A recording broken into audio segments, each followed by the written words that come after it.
उत्तर प्रदेश के मैनपुरी जनपद से खबर है। मैनपुरी के भोगांव में पूर्व कैबिनेट मंत्री स्वामी प्रसाद मौर्य ने भोगांव क्षेत्र का दौरा किया है। यहाँ जेटी रोड स्थित गुलजार कॉलोनी के पास गुरुचरण साकी आवास पर एक प्रेस कॉन्फ्रेंस को उन्होंने संबोधित किया। उन्होंने केंद्र की मोदी सरकार और उत्तर प्रदेश की योगी सरकार पर निशाना साधा। यहाँ प्रेस वार्ता के दौरान स्वामी प्रसाद मौर्य ने भारत की विदेश नीति पर सवाल उठाए हैं। उन्होंने कहा कि केंद्र सरकार की गलत नीतियों के कारण देश में महंगाई बढ़ी है। मौर्य ने दावा किया कि ईरान हमेशा से भारत का संकट मोचक रहा है, लेकिन अमेरिका और इजरायल के दबाव में भारत ने अपने पुराने मित्र से दूरी बनाई। इसी के साथ ही उन्होंने कहा कि यदि भारत ईरान के साथ मजबूती से खड़ा रहता तो आज देश में पेट्रोल, डीजल और गैस की किल्लत और बढ़ती कीमतें समस्या न बनती। मौर्य ने प्रधानमंत्री मोदी के 56 इंच के सीने वाले बयान पर भी तंज कसा। इस अवसर पर उनके तमाम समर्थक मौजूद रहे। आइए देखते हैं स्वामी प्रसाद मौर्य ने इस दौरे में क्या कहा। स्वामी जी, इस समय जैसा कि मिडिल ईस्ट में युद्ध चल रहा है और उसको लेकर जगह जगह पर देखी जा रही हैं, गैस को लेकर लाइनें लगी हुई हैं, सिलेंडर को लेकर लाइनें लगी हुई हैं, तो ऐसे में तरह तरह के जो बयान आ रहे हैं, इसमें आपको क्या लगता है, क्या स्थिति है इसमें और क्या कहना चाहिए?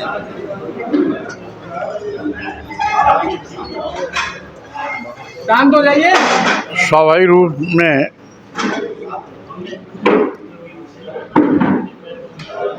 मध्य पूर्व में जो युद्ध का आगाज हुआ है उससे पूरा विश्व प्रभावित हुआ है। ये अमेरिका और इजराइल की दादागिरी है।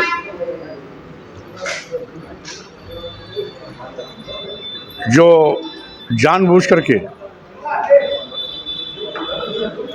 अपना वर्चस्व दादागिरी बनाए रखने के लिए अकारण इस युद्ध को छेड़ा है। ईरान हमेशा भारत का लंबे अरसे से मित्र रहा है। आज भी ईरान मित्र भाव से ही भारत के साथ खड़ा है, लेकिन कहीं न कहीं हमारी केंद्र सरकार की इस मौके पर कुछ गलत नीति रही है, जबकि उसे खुल्लम खुल्ला ईरान का साथ देना चाहिए था। हमारे हारे गाड़े में इजराइल और अमेरिका कभी काम नहीं आया है, लेकिन ईरान विगत कई वर्षों से भारत के साथ खड़ा रहा है। इसलिए आज जो भारत में गैस, पेट्रोल, डीजल आदि की समस्याएं आई हैं, ये कहीं न कहीं भारत की विदेश नीति की असफलता का द्योतक है। अगर भारत ईरान के साथ खड़ा होता तो गैस, पेट्रोल, डीजल की कमी नहीं होती। स्वाभाविक रूप से 56 इंच का सीना कहने वाला प्रधानमंत्री इजराइल में जाके ये कहता है कि इंडिया इज़ मदरलैंड और इजराइल इज़ फादरलैंड। ये बहुत ही शर्मनाक है। ये पूरे देश का अपमान है, पूरे देशवासियों का सिर से नीचा हुआ है। और साथ ही साथ इजराइल जाने के एक दिन बाद इजराइल द्वारा ईरान पर हमला किया जाना कहीं न कहीं हमारे प्रधानमंत्री जी को कटघरे में खड़ा करता है। और जो कभी 56 इंच का सीना दिखा करके एक धाकड़ प्रधानमंत्री के रूप में अपने को स्थापित कर रहा था, स्वाभाविक रूप से वो 56 इंच सीना वाला प्रधानमंत्री 16 इंच की सीना पे आ गया। और आज अमेरिका इजराइल के सामने जिस तरीके से हमारे माननीय प्रधानमंत्री चुप है, स्वाभाविक रूप से इससे देश शर्मनाक है, शर्मसार।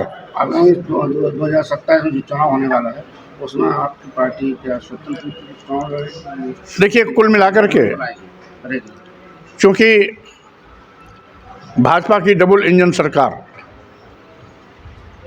जनहित के सभी मुद्दों पर पूरी तरीके से फ्लॉप हुई। सरकार की गलत नीतियों के चलते देश का करोड़ों नौजवान बेरोजगार हो गया। हाईली क्वालिफाइड नौजवानों के सामने आज रोजी रोटी का खतरा मंडरा रहा है, दर की ठोकरें खा रहे हैं। देश में गरीबी बेइंतहा बढ़ी है। जो भारत कभी सम्राट अशोक के ज़माने में सोने की चिड़िया कहा जाता था, दूध घी की नदियां बहती थी, सरसब्ज भारत था, वही भारत आज गरीब लाचार लोगों का भारत बन गया। और इस देश में 80 करोड़ लोगों की ज़िंदगी 5 किलो 10 किलो चावल पे आके ठहर गई। स्वाभाविक रूप से जिस देश में 80 करोड़ लोग 5 किलो 10 किलो चावल पर पलते हों, वो अपने बच्चों को विश्वविद्यालय पढ़ाने का सपना कभी नहीं दे सकते। वो अपने बच्चों को doctor, engineer, professor, advocate, IAS, IPS, जज या वैज्ञानिक बनाने का सपना कभी नहीं दे सकते। ये गरीब लाचार देश का एक जीता जागता उदाहरण है। महंगाई है कि रुकने का नाम नहीं ले रही है। बेतहाशा आवश्यक उपभोग की वस्तुओं के दाम निरंतर बढ़ रहे हैं।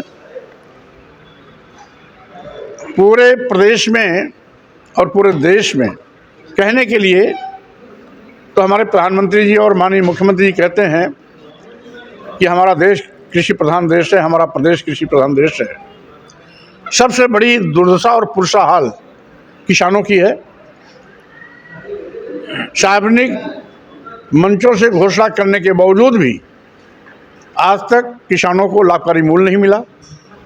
किसानों के उत्पाद का न्यूनतम समर्थन मूल्य भी सरकार घोषित समय पर नहीं करती। छुट्टा जानवर किसानों की फसल चर के चौपट कर रहे हैं।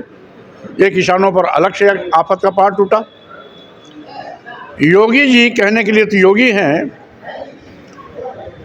इनसे बड़ी उम्मीदें थी, लेकिन हर 500 मीटर पर योगी जी शराब की दुकान तो खोल सकते हैं, लेकिन ग्रामीण क्षेत्रों में चल रहे बेसिक स्कूल, प्राथमिक विद्यालय, उच्च प्राथमिक विद्यालय, जिसमें गांव के बच्चे पढ़ते हैं, गरीब के बच्चे पढ़ते हैं, दलित, आदिवासी, पिछड़े, अगड़े, पिछड़े सब समाज के बच्चे जाते हैं पढ़ने के लिए, उन स्कूलों को बंद करने का फरमान जारी कर दिया था। 47,764 स्कूल बंदी कगार पे आ गए थे। अपनी जनता पार्टी ने प्रदेश मुख्यालय पर, सभी जिला मुख्यालयों पर और विकास खंडों पर बाइक रैली के माध्यम से इसका कड़ा विरोध किया, जिसके चलते मुख्यमंत्री अपना फैसला वापस तो लिए। लेकिन आज भी प्रदेश के प्राथमिक विद्यालय, उच्च प्राथमिक विद्यालय बहुत ही दयनीय हालत में चल रहे हैं। शिक्षकों का टोटा है। आज विद्यालयों की संख्या के अनुसार हर क्लास पे एक टीचर के हिसाब से 13.5 लाख टीचर की आवश्यकता है। मात्र 6 लाख अध्यापकों पर पूरा प्रदेश का विद्यालय चल रहा है, और इसी 6 लाख में अनुदेशक, शिक्षा मित्र भी शामिल हैं। अगर केवल शिक्षक को लिया जाए तो मात्र 4 लाख ही शिक्षकों की 4.25 लाख ही शिक्षकों की संख्या आ रही है। आवश्यकता 13.5 लाख शिक्षक की है। 4 लाख शिक्षकों के बलबूते विद्यालय चल रहे हैं। 15,000 प्राथमिक विद्यालय, उच्च प्राथमिक विद्यालय ऐसे हैं जिसमें केवल एक शिक्षक है। अब कक्षाएं 5 हैं, शिक्षक 1 है। विद्यालय कैसे चल रहा है, इससे अनुमान अपने आप लगाया जा सकता है। इसके साथ ही साथ मुख्यमंत्री योगी आदित्यनाथ जी कहते हैं जीरो टॉलरेंस। रोजाना बड़े पैमाने पर जुल्म, जाति, अत्याचार की घटनाएं बढ़ी। पूरे प्रदेश में रोज 5, 6, 7 की संख्या में ST, OBC समाज के नौजवानों की हत्याएं होती हैं। बहन बेटियों को बलात्कार, दुराचार का शिकार बनाया जाता है। अभी आपके इसी मैनपुरी में एक छोटी बच्ची 12-13 साल की 10 दिन से गायब है, अभी तक उसका आता पता नहीं। इसी प्रकार से हर जिले में इस प्रकार की घटनाएं आम हो गई हैं। न्याय मिलना तो दूर, FIR तक नहीं लिखी जाती है। FIR लिखने पर पुलिस दबाव बनाती है कि सुलह करो, नहीं तो तुमको भी क्रास केस में फंसा देंगे। इस तरीके से पूरा प्रदेश जंगल राज बन गया है। वहीं पर जिस चाय वाले पर लोगों ने भरोसा किया था, वो चाय वाला सरकार तो नहीं चला पा रहा है, अब देश बेचने की शुरुआत कर दिया है।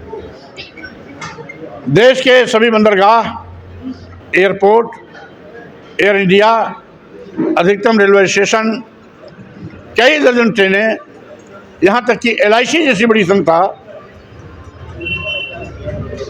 अरबों खरबों की संपत्ति को कौड़ियों के भाव अपने चहेते उद्योगपतियों के हवाले कर दिया गया। कल्याणकारी सरकारों की जिम्मेदारी है कि देश के नौजवानों को एम्प्लॉयमेंट देने के लिए रोजगार के अवसर पैदा किए जाते हैं। ये पहली सरकार है जो रोजगार के अवसर खत्म कर रही है। यानी जिन सरकारी विभागों संस्थानों में देश के नौजवानों को सरकारी नौकरियां मिलनी चाहिए थी, वो सरकारी विभाग, प्रतिष्ठान, संस्थान और विभाग आज उद्योगपतियों के हवाले किए जा रहे हैं। तो स्वाभाविक रूप से ये देश के नौजवानों के साथ बहुत बड़ा धोखा है। और साथ ही साथ ये सरकार आज जनता की गाड़ी कमाई पर बने सरकारी विभाग, संपदा को निजी हाथों में बेचा जाना बहुत ही दुर्भाग्यपूर्ण है। इसीलिए अपनी जनता पार्टी ने एक संकल्प लिया है कि 2027 का चुनाव 29 के पहले आ रहा है। इसे हम शुरुआत करेंगे उत्तर प्रदेश से। उत्तर प्रदेश बचाओ, भाजपा हटाओ। जिस तरीके से उत्तर प्रदेश में आज पूरी तरीके से सरकार सभी मुद्दे पर फेल है, सरकार आम भरोसे चल रही है, सरकार के पास जनहित के कोई मुद्दे नहीं है, कोई योजनाएं नहीं है, केवल हिंदू मुसलमान के नाम पर आपस में फिरकापरस्ती पैदा कर, सौहार्द बिगाड़ कर, हिंदू मुस्लिम के नाम पर चुनावी बेतरनी पान करने के अलावा इनके पास कोई मुद्दा नहीं है, कोई योजना नहीं है और न ही जनता के हितों के लिए कोई इनका कार्यक्रम।